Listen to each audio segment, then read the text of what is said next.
The January 6, 2021 insurrection, the Republicans would have you believe that, oh, it was Antifa. When that didn't fly, they said it was the Patriots just getting out of hand. It was mostly peaceful. Then the video came out of these peaceful patriots beating police officers with flagpoles and fire extinguishers. Yeah, that wasn't going to fly either. But what we didn't know about this event is so insidious.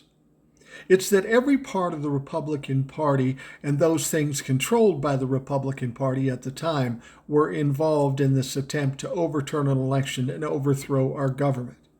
I mean, it's absolutely terrifying. We had members of Congress that were involved in the planning and the strategizing and the fundraising. We had members of the DOJ that were complicit.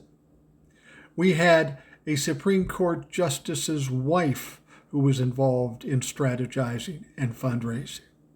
Seems like in every branch we had somebody helping to overthrow this country.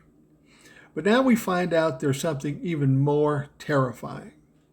Some investigations recently tell us that there was a ton of intelligence prior to January 6th that was completely ignored by the FBI and by the Department of Homeland Security.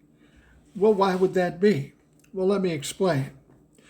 Remember how the Republicans would tell us, oh, Nancy Pelosi held off the National Guard.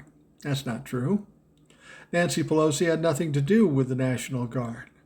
The fact of the matter is the National Guard is controlled by the Pentagon in Washington, D.C.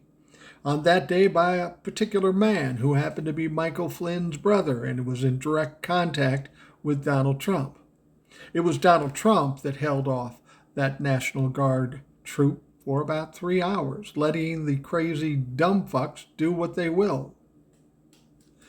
Now we've got the Department of Homeland Security and the FBI not doing anything about an event they knew was coming. Well, why not? Very same reason the National Guard took 3 hours to get there. Donald Trump was the man sitting in the Oval Office. He's the one that pulled the strings. He did what he had to do to give these dumb Trumplafucks every chance to succeed on January 6th. He held off the Department of Homeland Security and the FBI because he had control. But you know what the funniest part of this is? Donald Trump and the Republicans had everything on their side to overthrow this country. And they still failed. They're fucking incompetent fucking losers. And thank God for that.